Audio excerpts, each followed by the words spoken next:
Hi, everybody. Charlie here. It's episode 110 of the Cherry Podcast. And this week, we have so much to talk about with the debut of brand new WWE Prizm. It was huge. People have loved it. Collectors are snapping it up. Topps seems to have picked up more licenses in their quest for domination of the hobby. And Grayson and I give our thoughts on the Mint Collective weekend we had in Las Vegas. Plus, we answer your questions live. Thanks so much for listening. Give us a review wherever you listen to the podcast, and we will see you on the next episode. Bye. For the WWE Prizm, it absolutely delivered on the hype, and I don't know about anyone else, but I signed up to the WWE. I signed up to the WWE subscription service because of the Panini Prizm cards. So I think that's a pretty good indicator for how good that water looks. Brown. Yeah, it is. Yeah, it's ancient pipes. That can't be good. Ancient pipes in this building. Can people see that? Oh my goodness. That's the colour. Look, that's not clear. No, excuse me. It's delicious Hobart water. Excuse me. Something went down the wrong way, and I just couldn't. I couldn't vocalise anything. Sorry about that. Send through your questions with the question sticker so we don't miss them. But yes, WWE Prizm was yesterday. There's a big wrestling card community on Twitter that I'm now part of because I'm trying to grow the Twitter following. Follow us on Twitter, by the way, because we're having fun over there. And there were a couple of factions. There was the faction of, this is going to be great. WWE Prizm, debut Prizm is going to be fantastic. And there was the faction of, this is a travesty and it's going to be dreadful. Nobody's going to want to collect these things. They're not going to go for prices any more than, regular WWE cards from Topps. The Undertaker gold is not going to be a big deal. The Andre the Giant gold is not going to be a big deal. And then with seeing this morning, some of them already going for crazy prices on eBay. People are just going, buy it now, straight away, if they can. Well, I don't know what the Andre sold for. It was offers up to 9,000 US. Yeah. I actually would have had more on it than that. I don't know if that's because I'm greedy. Yeah. But I would have had it graded because it should grade well. The cards have come out in really good condition. I'd had it graded, and I would have probably wanted 15,000 US. You could have got close to that. There's a few cards in that set that stand out. The Andre the Giant card stands out. The Rock card stands out. Stone Cold stands out. Yeah. And probably the rookie Bron Breakker to me stands out. People seem to be chasing Gable Stevenson. I know nothing about the wrestlers, the new wrestlers. No, neither do I. But it's just a name to me. I'm just coming around to liking Roman Reigns. Like that's I don't know what's happened there. Vince McMahon's marketing has broken me down over the years. But yes, current wrestlers and actual rookies in the set, I'm like, okay, that's the rookie that everyone wants. He's like a Gable Stevenson's kind of like a new Kurt Angle. In the comments, Blake, who should be working, has just said that Bron Breakker something for 4K US will be the biggest drop ball. The drop ball by Blake, because you will know in our chat yesterday, I made it very clear for him to buy any golds that he saw available. Now, the fact that has gone through his hands, he's dropped the ball. Very interesting. It's not a good start. I wouldn't have led today off with that one, Blake. Disappointed, if I'm being honest. Yeah. But it's big prices. Like collectors, clearly, the Hitman collectors out there, the Taker collectors out there, the Andre collectors out there are dropping. They want to secure the card. Is what they're doing. Yeah, and there's Topps Chrome is a big deal. It's a big deal product. Yep. But we'd never seen the Prizm brand in that space, and we're only going to see it seems, for a few years. Yes. So there's going to be a lot of, I think, sort of intimacy with this particular release. So the hardest thing I think with wrestling, and we spoke about this yesterday, is, and I implore people out there who are looking at this product and going, oh, I can't afford Bron Breakker and I can't afford Gable, etc. If I'd said to you, new Prizm WWE, I don't know, 2001 or whenever it was, set, and you could get the rookie card of Hunter Hearst Helmsley. Yes. Or of, was it Stunning Steve Austin? Yeah, Stunning Steve. Yeah, with his like long, thinning blonde hair. Yeah. Yeah. If you could have those cards, Yeah, you wouldn't want them. Yeah, you'd be like, who? Yeah. Yeah. Because it's their first gimmick, or, an early gimmick of theirs. They are 1 or 2 gimmicks away from being Triple H. Yes. Or Stone Cold Steve Austin. Or, like, what was Undertaker's first gimmick? He was like a mad dentist. Like, no. Really? Do you want the mad dentist rookie card? No. Thank you. You can keep it. Well, I got a couple of golds and I got like donuts. Like, I don't know. My best hit was like a Dewdrop, I think. And now I'm not convinced that that's Dewdrop's peak either. Okay. Look, she might have something else. Yeah, I don't need to know what's in the mix for Dewdrop. But my point being is that Undertaker was just a big ginger. That's funny. You're quite right, Nicky. Just as I said that, I recalled that was Kane's first gimmick. Yeah. You're right, yeah. I think Undertaker was just a big ginger. I think Undertaker is one of the... Undertaker and Lesnar, maybe, the only two that I've thought of that came in as that character. Yes. And like Lesnar's first match was on TikTok the other night. I saw it. Right. It's actually scary. Yeah. You see where he's like similar. He came in similar to like a Goldberg-esque character. Just absolute blitz, destruction straight away. Yeah. Yeah. Like, he looked like he hurt the gentleman. Yes. Wow. Anyway, my point being that look beyond, like go deep at some of these rookies, I think. Because some of them at the moment are just memes and people are going to walk past them. Yep. So yeah, Rocky Maivia would not have been. Yeah, he would have. I think people early would have gone, okay, I think he's a prospect. He's got some heritage, yeah, but no way would have bought the dollars that Bron Breakker is going to bring. So, keep that in mind. Yeah, I found it really exciting. I can't remember the last time people were this excited about wrestling cards, certainly. And and I had to reach back a couple of years for the last people this were excited about a release. And the one that came to mind for me was that night that we had 1920 Hoops. That was the last time I remember people being, and we had that big of an audience tune in. Everybody wanted to see those cards. And it was the similar situation yesterday. Everybody was like, I've got to watch these cards. I'm not even in this break. I just want to see what they look like, what comes out. Yeah. But not that tops are not capable of doing this. I mean, F1 shows clearly that they are. Yeah. But I feel as though how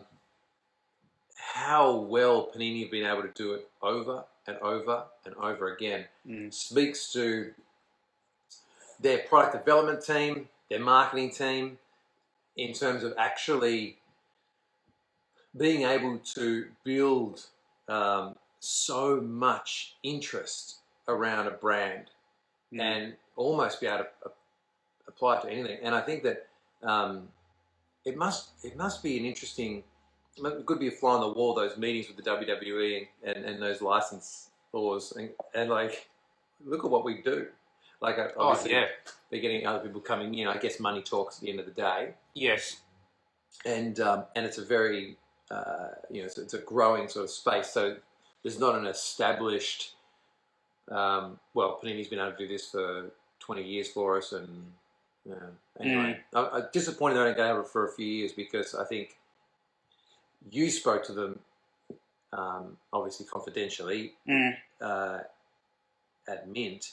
And some of the lengths that they're going to try to make this WWE product, legendary, is big. Well, yeah, that's right. That's right. They've got it for the next 3 years, I guess. Or they're into their first year of those three, and from what we heard around the show in Vegas was that they're going to be trying to just knock these 3 years out of the park, which is commendable because even before this first set has come out, they've discovered that the license they won't have it. So it would be easy, like if it was me and I just got a job for, they said, oh, we'll give you a contract, and look, at the end of the contract, we could take you on, full time, and I'd be excited about that. And then I turn up on day one, or not even before day one, and they go, yeah, look, we've got somebody else lined up after the 3 years, and I'd be like, oh, right, fine. Yeah. What am I doing here then? Like, I'm just going to dial it in for 3 years. But it looks like Panini are going to go, nah, we're going to, I don't know, they're going to use it as like an example of like, this is what we can do in the time that they have it. So that's fantastic. Well, that's fine, yeah. Yeah, I mean, this release, it's just, I've got like something ridiculous, like 30,000 impressions on that picture of the Hogan auto yesterday on Twitter. It's just lit up. Did you get any photos of me in my sweater? As like a control. Kind of. There's one of you with Dr. Beckett, yes. Oh, wow. With you with the sweater on, yes. And we'll have a swatch of that for the patch auto. I need something like that. I need my Ken Golden top. Yeah. That was brought up. Josh Luber brought it up on stage. Yes. Ken Golden's Paisley shirts. And I almost had a question for him at the conclusion. I thought it might have been a bit cheeky, but I was going to ask him, are they Ken Golden's pants that you've got on? Because they had a similar pattern. He's got the branded trousers instead. They're pretty. They were out there trousers. They were cool. Yeah, I liked them. So WWE. I like his nails. I want to do my nails. Is it? He's already done the nails. I can't do my nails. No, you can't do a nail now. No, because I actually would like painted nails. You could just do one. Okay. Just do one. Just with red, just cherry red. Just red exact on Pantone. one. Whatever the Pantone is for cherry red. Mm. That'd be cool. That'd be my thing. Yeah, you could have that. People use that. I think magicians use that for like misdirection. Note to self. Note to self. And we just talking of news in the WWE space. We just woke up to more news in the soccer space, which I didn't fully get across because it was too early for me. But what has happened there? I didn't read this. I got sent the headline by about 5 people. My interpretation of it. Actually, I saw the ad.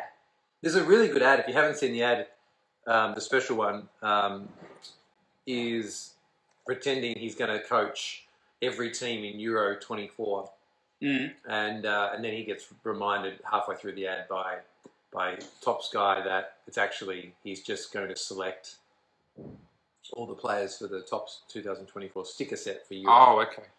And being the special one, he kind of he still remarks on it.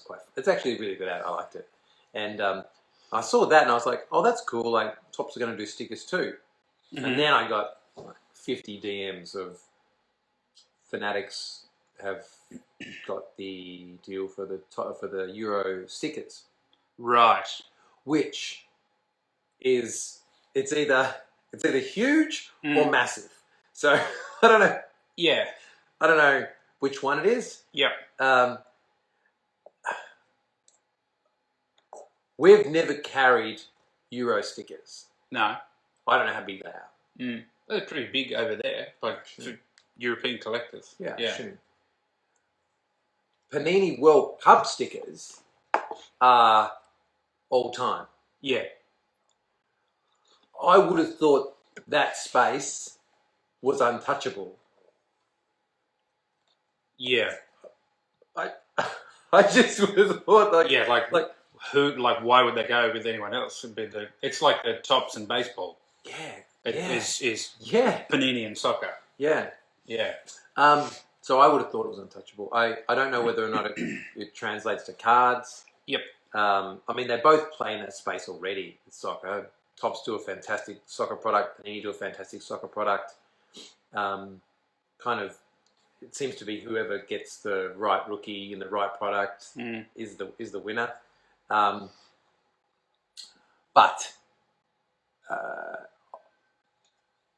it's a big move. Yeah, it's huge, and it feels to me like like the foreshadowing of what happened with Topps. Yeah. With the when that was announced, what was it, late last year, when Fanatics said, "Hey, we've got baseball," and then they happened to say, "Oh, hey, and we've also got NFL, and we've also got basketball," in a few years. Yeah. And it was not long after that they acquired Topps. And this, that's what's going to happen with Panini. Would that be the worst thing if they had both stables under that Fanatics banner, and these two powerhouses that collectors love can put out all the brands, well into the future? Makes sense. Yeah. I mean, we've said it from the start. It makes perfect sense. I've got a massive conflict of interest. Yeah. Because the people at the top at Panini and the people at the bottom of Panini, not that I know that many, it's not that big a team. Like people, and actually it spreads across this whole space, this whole hobby industry, whatever you want to call it. The teams are small, and the people that are excellent, the experts in these areas, are few and far between. And so you sit there and you listen to Rob Verez talk, and you're like, okay, well, I can see why you're successful. Yeah. Like you listen to Dr. James Beckett, you listen to Kevin O'Neill, you listen to guys like Josh Luber get in the space. Okay, well, it's pretty obvious. I don't want any of those people to not be in charge anymore. That to me is a huge detriment. Yep. My opinion is, if you lose the likes of DJ, the likes of Billy, the likes of Mark at Panini, and the guys that are developing the products, David and Nick, that we know, if you lose those guys to those licenses, that they've done so much with those licenses, and they understand retail SKUs and the importance, they understand speculative high-end SKUs, that is to everyone's detriment. So there's a part of me that wants the deal to happen. A lot of people at Mint were talking an acquisition of Panini America, so nothing to do with the Italian, the overarching company. Yeah. Which when you think about it, it's kind of an acquisition of Donruss, which is what Panini did originally. The sticker, Euro sticker thing makes you feel like it's a bigger play, though. It's like, by the way, we can go over there. Yeah, as well. We can fly over there, and at the end of the day, the bigger Fanatics get, and they're clearly getting bigger daily, the bigger they get, the more they are going to need those people that already exist, those networks, those product development teams, those salespeople and marketing. So, yeah, the argument from people is that it becomes a monopoly. I don't think it does. I think the product prevents it from becoming a monopoly, because I think if you bastardize the product, it'll blow up in your face. Yes. Nothing more certain. Yeah. And the people, I mean, we're getting secondhand information. We spoke to people that spoke to people, but the top guys of these companies at dinner were talking about all the things that the consumer wants, not the things that they want. Because if it was you or me, we'd be like, well, what we want is $20 billion worth of cards sold Yeah. a quarter. Yeah. Like that's, but they're wanting no redemptions, no stickers, you know, high scarcity products. Like they want all the things that consumers want. So at the moment, yeah, sorry, I'm ranting. It's going to be interesting to see what happens. It's definitely it's a space that we need to keep looking at because obviously we know, and it's not any like secret information that the fanatics are looking to acquire, you know, all sorts of brands so that they can have them to go into the future to, you know, maybe have these brands continue on for collectors. So we'll see what happens. But it's exciting. It's sort of nerve-wracking at times when you get another message of like something else has happened. And it's like, oh God, what is it now? But we'll see what happens. But we did catch up with a lot of people at the Mint Collective, and it was. I haven't spoken about it. I saw your stream, which you did over the weekend, in the midst of your cold. But Mint Collective takeaways for me, it was a whirlwind. Like I would go over even earlier than we did. Like we were there 2 days before it started. I'd go over like 8 days before it started. Yeah, well, we're doing that next time. Yeah, that's right. Yeah, we are. Yeah, with Blake and Dale arrive on like day old. They'll be toast. But we're like a slow progression as we make our way towards it. Yes, that's true. Yeah, so that'll work a lot better for us. But Blake and Dale, they'll be pretty cooked. But apart from that, just the range of people at the show. It was a hybrid show of like a trade show, you know, the conventional trade show where it's the manufacturers and a blend of them, of also, you know, normal card stores or vendors being there as well. So you had your eBays, your Panini, but then you had the Coffee Breakers and you had InvestorCard and you had PWCC. And so it was a real range. It was a real mix of an event. And seeing that, the amount of women collectors as well was fantastic. But the big thing for me was like the amount of content being produced at it. Dudes getting followed around with crews, like big old rig, like one rig that came out in front and then he's got the camera dangling in front of him like that. I was like, oh, that takes strain off his shoulders. The amount of content being produced was huge. And across the 3 days was astonishing to see, and just everybody happy, everybody excited for what's happening now and for what we're expecting into the future. So many people that their business seemed to be just be content, and there'd be like I don't know, 5 of them there, and I'm like, how can you afford this? Like what's the revenue model here? Yeah, like because it's an expensive place to stay. Yeah. And some of these teams were like 4 or 5 dudes. Yeah. And so like, how much do these guys need for the day? Are they running like $500 a day each? Yeah. These kids? I don't know. It was mind-boggling. But the amount of times I was almost in tears, and I'm an emotional guy, like I'm a sponge. The amount of times I was almost in tears was disconcerting. Really? Yeah, people were so kind. Like it was. Yes. I'd be like, sorry, and they'd be like, oh, you did this, and you know when you did. I'm like, what? No, like, and I try to make it feel special. Oh my God. And the other thing I took away was the amount of people I met under the age of 25 who probably could buy me in an auction. Like if I was available in an auction, like they could buy me. Yes. Yeah. So much money. A lot. And success. Bouncing around. Yeah. sloshing around the show. Yeah. Yeah.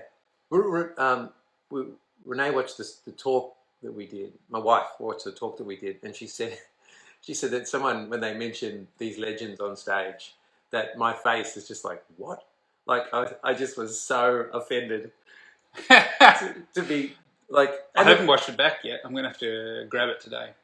And it's not that the people that were there talking weren't legends. It's that there are people in that space who legitimately have.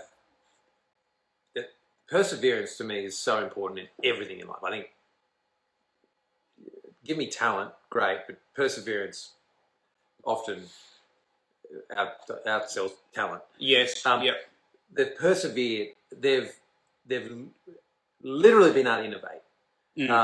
And we innovated. Can't even say it right. We innovated somewhat with the brakes, and we provided a number of different services and value propositions, all that sort of stuff. But people that created the first repack products, and they created like we spoke with Brian Gray. Yeah. And talking about a guy who was rocking up. He's coming over on the 15-hour trip with a suitcase with like 90s inserts in it that hadn't made it to Australia yet. Yeah. Selling them, paying for the trip, buying like he went to an auction in between like card shops, went to an auction, bought an item for a lot of money. Oh yeah. Bought an item for a lot of money, and was refused. He was refused by customs to take it home with him because it was of national significance. That was such a baller story. Like, sorry, sir, that's how much of a heavyweight. Yeah. So we'll get him to tell that story. That's fantastic. At some point. But yeah. Like, I'm like if I go to like a toy world and buy like a 1 in 10 cases Roman Reigns figure. Yeah. Let alone try to leave America with something of national significance. Yeah. Yeah. Anyway, so there's people. Tim from ComC, like he's about 7.5 feet high, and I can see him in the audience smiling. Okay, and they're asking these questions. Talking, oh, you're a legend. You've done this, that. I'm just looking at him, going, wow. He must just be thinking, he's done nothing. Like I created the first vault. Like I created it, I don't know, 10 years ago, and literally 5 companies just launched their vault this weekend. Yeah. So, so the concept of legends was. But what did it show? What did it say? What it said was that the amount of people in that room who were new to the hobby to an extent and had come into the hobby because of people like us and that had enjoyed what we do was something that made me truly grateful and recognize that it's not just Adam Martin at Descartes World, Tim Gash at ComC, Dr. James Becker. It's not just those people that make everything sort of grow. It takes the whole pie, and that's really important, and it's going to continue to be important as we move forward into this new era. Yeah, that's exactly right. No, well said. Let's have a look at some questions, because we've got a lot of questions here. I wonder what we've got.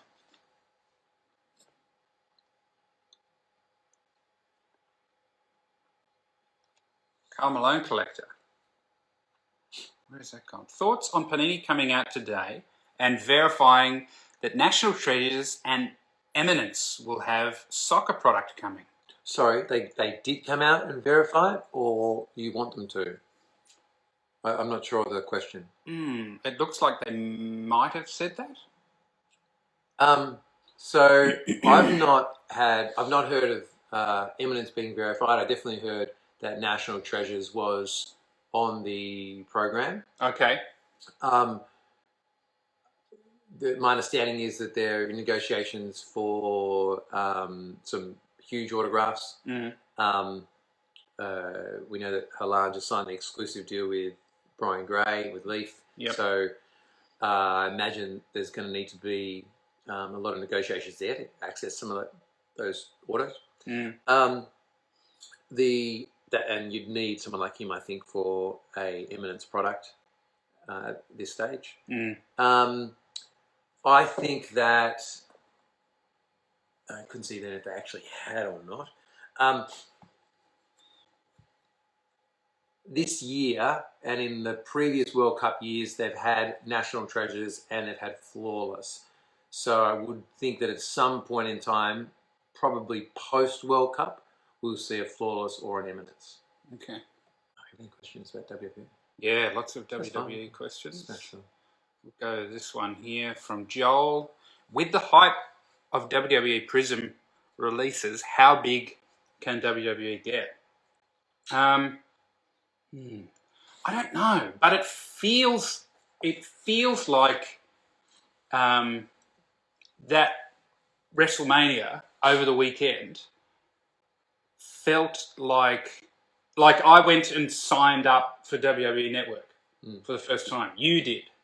I know 2 or 3 other people who went and got it just for that show, and it felt a bit like a moment where wrestling, like in the 90s and like in the 80s, where wrestling poked through the veil into regular pop culture even more.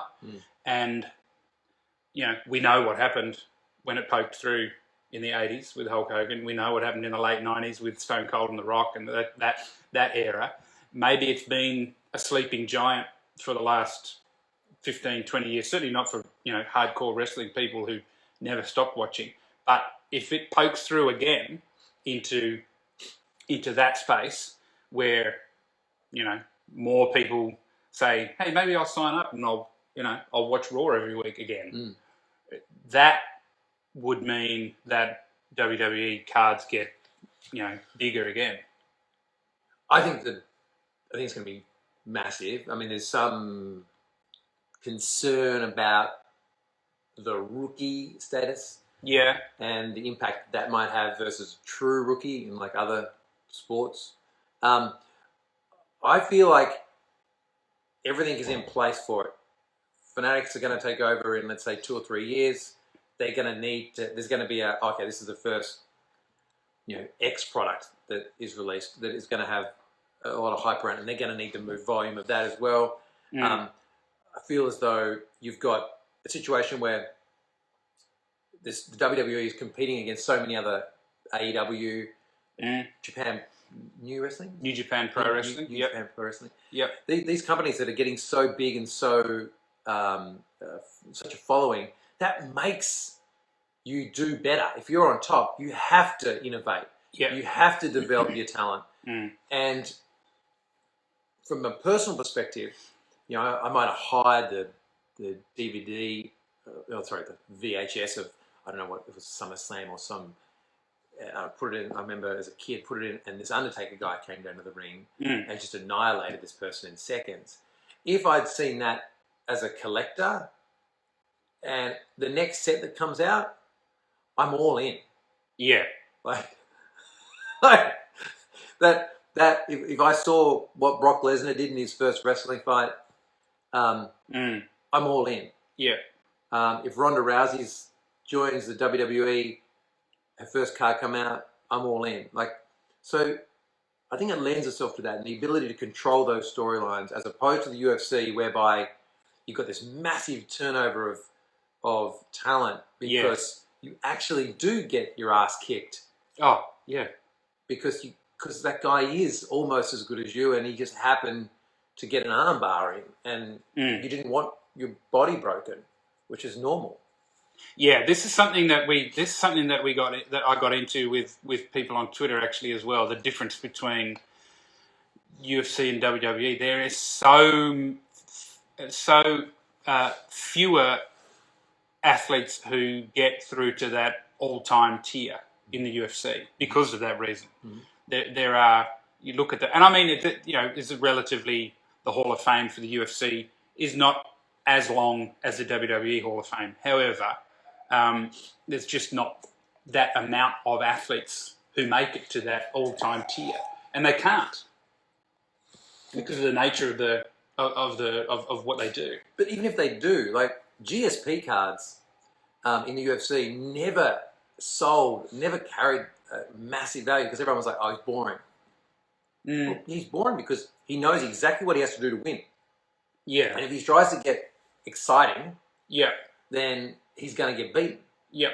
And the guys that try to get exciting, the Spider, Anderson Silva, like amazing, but constantly open, and so to a good punch. What happens? The moment he loses a touch of that timing, or gets a little bit too big for himself, he's knocked out. So I feel like there's certainly an aspect to the UFC which lends itself, if you want to be successful, be boring, and that doesn't lend itself to cards. So I'm probably more bullish about the WWE as a speculative high-end card.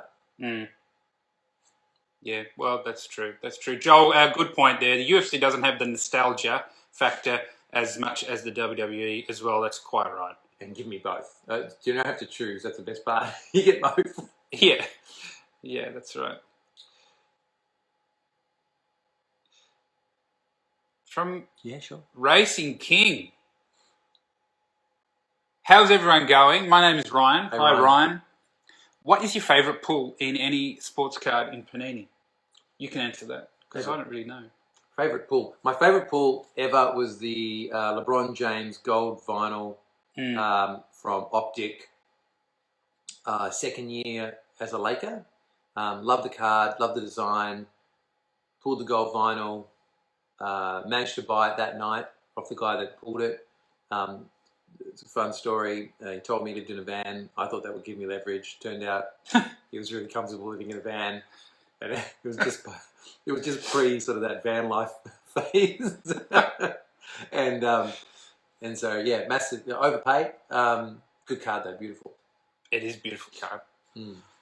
I don't know, sports cards like the NBA, etc. I'm not really into them that much. Yesterday was the first time that I've been like, I can't wait to get in because I want to see these wrestling cards. Yeah. Like this is the most fun I've had with Panini stuff. Definitely. Yeah, good. It's so much fun. That's why I love Marvel cards. Yeah. Okay. Because I'm. Well, that's sort of how that's how I parallel them, because I think with the wrestling they create comic books live.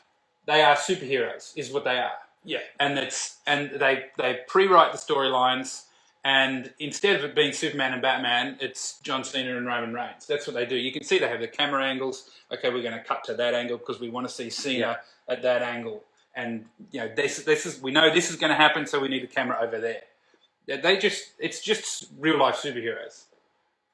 I agree, yeah. But one of the reasons I love the Marvel product is that to an extent it feels less business to me. Okay. So I really just enjoy that. I don't enjoy bad cards, I enjoy the average cards. Thank you, Ryan. Cool question. Do you watch much AEW? No, I haven't watched much. I've watched like a few matches when it sort of pokes through into my world, and I go, "Oh, that looks like a match I need to go and watch." But they're exciting over there too. When I was a kid, and I'd read about this guy called Sting. I'd buy like the Ring magazine, and I'd read about this guy called Sting or this guy called Ric Flair, and I'd be like, "Wow! Like I wish that I'd be able to see these guys wrestle." Yeah, I think that's where AEW is. I think there's going to be talent in that league that it's like, wow, and then they're going to get poached by the WWE. They're going to have a falling out with this company. There's a guy over there at AEW in Orange Cassidy who I just love his whole vibe. If you haven't seen him, I've shown you clips of him where he's got his hands in his pockets the whole time. He wears sunglasses the entire match. He's got a denim jacket on and jeans on the whole match. I mean, he's fantastic. He's worth watching it. Here's a good one from Bleecker Street Cards. Oh. Interesting one. Is this the See if I can delete this one first. Is this Steve Bleecker Street? Could be. Sort of trying to get meeting with Bleecker Street. I want to do Bleecker Street stuff. Get rid of this one. Cool brand. Got my fat fingers. Yeah, your fingers big. There we go. Bleecker Street. What do you think of the Zero Cool sneaker cards and the Jackass release? I love it. Yeah, huge. I'm not big on sneakers, but we saw them at the show. The Nike ones, they're very cool. The Jackass ones were very exciting to me as well. Obviously, everybody loves that show. Everybody loves the movie. The last movie was good. You should go and watch it. It's probably the best one of the movies. There's a lot of penis involvement in that, probably more than ever before. If you like that, yeah. But the cards are cool. The look of them is fantastic. The autos that they've got from Johnny Knoxville, etc., they looked fantastic, and it excites me because I think where else can they go with that sort of, with those limited release around a film like that, or a show, or whatever else. Where can they go with it?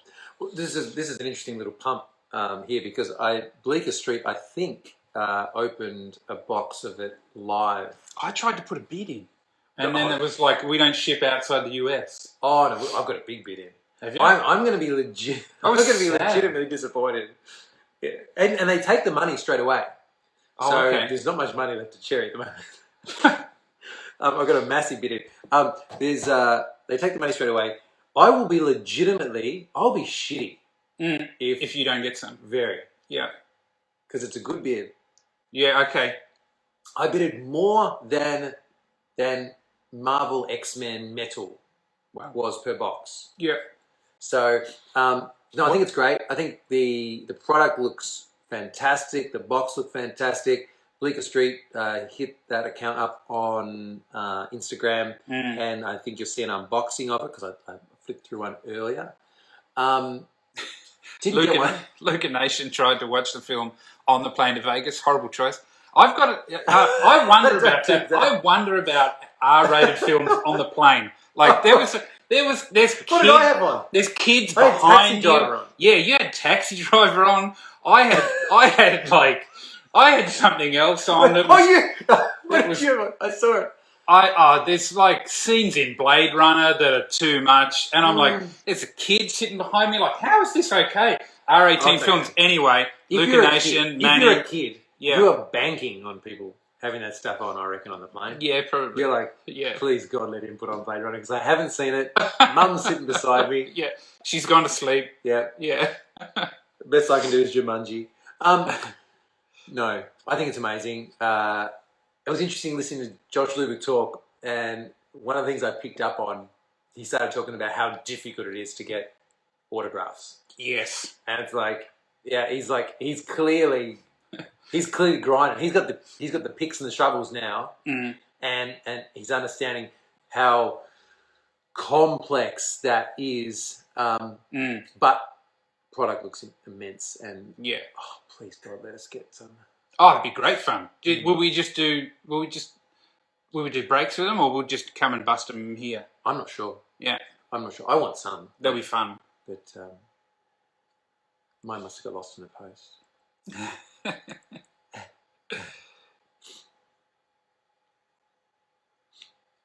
What is this question? Another one from Joel. Is G sitting on any V-friend cards? What did you think of the price jumps? Oh, fantastic. Of course it had to. I got the price right. I guessed the price that they would be. Where'd they end up? Like 2.5? 2.5. For a box? Yep. And in my time at Cherry, there's been a few points where we've been legitimately broke. And that weekend we were legitimately broke. We spent like $500,000, but it felt like it, at buying singles over the hobby hangout. Yeah, at the show. Yep. So we had no money, and and so I didn't put my bid in. I regretted it immediately. I watched everyone do their breaks of it, and I was so jealous and disappointed. And I thought the price was massive unders. Well, not unders. I thought it was the price it would go for, but I knew it would take off. So disappointed. Cards are fantastic. Gary V's. He's got a legacy, but he's going to be remembered as, I think, someone who was a visionary in that space, and the amount of people in that space that are just disposable heroes, versus Gary V, who is The longevity. He just, because he legitimately cares about the end consumer. He doesn't just release an NFT; he releases a story, and it's got layers, and it's going to be curated so that it has the best opportunity to give the end consumer a great experience. So, congratulations to everyone involved. Let's take a couple more. I didn't get one of those either. Like, imagine how fucking good my review would be if they gave me shit. Yes. God. Yes. God, I reckon I could go all out. Send us cards. I'd be so good at that. No one would believe me. I can't buy cards on eBay at the moment. Why not? No one will sell. Let's have a look. We'll do one more. Multiverse Collectibles. Where's it going? Oh, I've got to get lunch and buy a new iPhone. Yeah. Will the hobby hangout be worth going to in terms of trading and finding good deals? Or is everything overpriced? I just said it is. I saw some good deals. Yeah, there was heaps of people doing trading, whether they were buying or selling or actually organising a trade. At the Melbourne one. Sydney as well, although I can't recall Sydney. Sydney has been announced for July sometime. Really? If I remember correctly. Yeah, at the same venue. Not at the same time as the National. I'm not sure. Oh, God. Hope not. Yeah, I hope not. Move it just for me. Yeah, maybe. Maybe. No, I thought the Hobby Hangouts, my experience has been fantastic. Oh, yeah. I didn't have time to look earlier in the day. Oh, no, I'd tell a lie. I bought some Marvel cards earlier in the day. I didn't have time to have a good look at the sports stuff. July 2nd, fantastic. Yeah, we can get to that. Yeah. I went at the end of the day and picked up 2 amazing cards in the space of like 5 minutes. Yeah. So my advice would be, if you're going to go in at the low end of the market, you're probably going to have to overpay. But there's still, you could go through right now and buy any Mbappe, any Pedri, any Felix. In the basketball sense, you probably got numerous, like you could buy any Zion, and you're going to underpay on where the actual values are. So I think, but you want to try to get some money around you and go in at that higher end, because as soon as people start to get to about $1,000, that's when, like, that's a good number. Like, you can do a lot with $1,000. Yeah. So people start looking at a card to sell and they're like, I could get $1,500 if I put it up on this page and do this and that, or I could just get $1,000 today. Yeah. I just get $1,000 today. Yeah, I'll just take the cash. Yeah. Yeah, exactly. So definitely cash yourself up, go in and be bold. Good questions. Thank you, everybody. We'll have to jump off because we've got other things to do, but thank you for tuning in, and we'll see you on the next episode. Bye.